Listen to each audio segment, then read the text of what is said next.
me just clarify for the board and the members of the public the special use permit exception that Mr. Closson just talked about.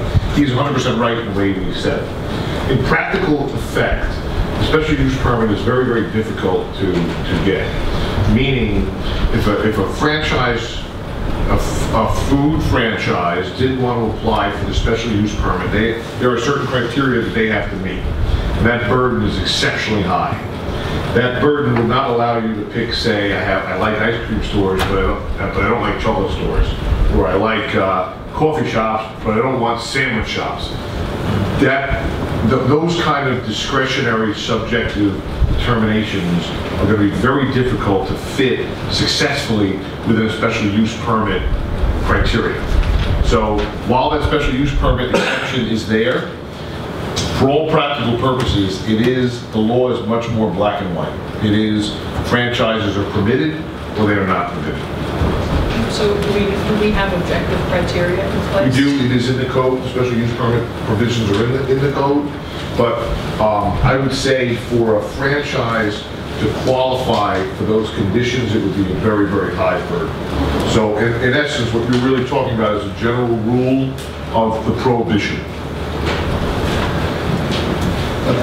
I just have one question for Brian. This is an excellent discussion because this point definitely came up in our discussion because we obviously saw a special permit and that was our first approach to that. Said, well, if you have a special permit, why couldn't we use that? So I just want to use, I think Mr. Closson made an excellent point. Couldn't we differentiate like based on the size of the franchise? Like if one was smaller versus one was larger, couldn't that be used as a way to get the special permit versus not getting a special permit?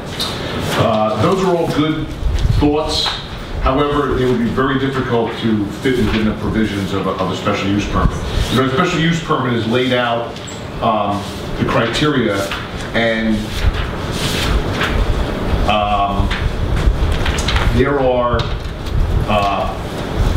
provisions that fall into it that make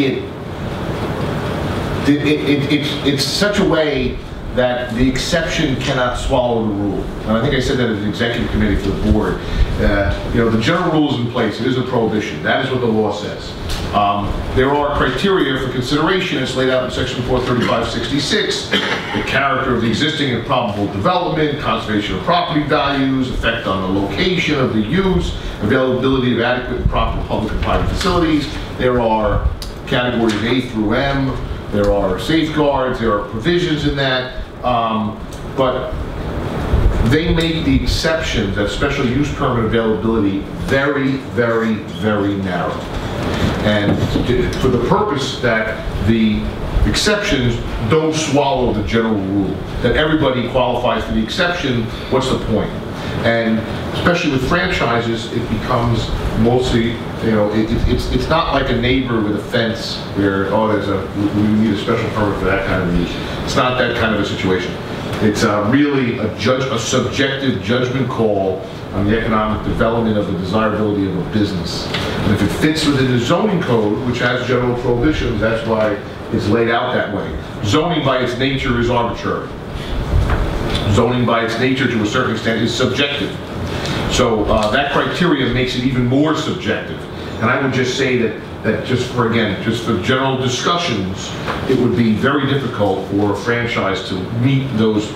I can't say it's impossible, but it'd be very difficult for a franchise, any franchise, to qualify and make their case that they qualify for that special use permit. Yes, and I thank you because that's exactly the answer that you gave us when we had this discussion with the board of directors, and certainly was something that we weighed into, because certainly we could use that special permit in a way that Mr. Closson described. We'd be all for that as well. But the way you describe it makes it sound like it wouldn't be used that way, and Kilwin still wouldn't be able to meet the criteria under the special permit that led us to, you know, the decision that we made. Well, Brian, can I just ask Brian a question? Yeah. While we're on this topic, if you would just clarify, it was mentioned earlier that there seemed to be some sort of goal in mind with establishing the prohibition at the same time as the DRD, but I just wanted to have you clarified that those things took place independently of each other, the DRD zoning and the franchise law? Oh, absolutely. That one had nothing to do with the other in terms of timing? Timing was, the timing was absolutely different on, the DRD zone was established many years before the franchise prohibition. 207. Yeah. And we didn't enact the franchise prohibition until probably 3 or 4 years ago. 10. Okay. So it was like 2 years later. Yeah. So we, at that time, would not have really been able to put other strictures on the DRD because of the way that evolved. The thought process then, if I recall the debate on the board, was that the thought was to allow a larger latitude for the investment of the property, to allow that opportunity on that corner. And that decision was made prior to us then coming up with the prohibition because we were attempting to protect the downtown from certain unsavory types of businesses. Correct. I just wanted to make that clear.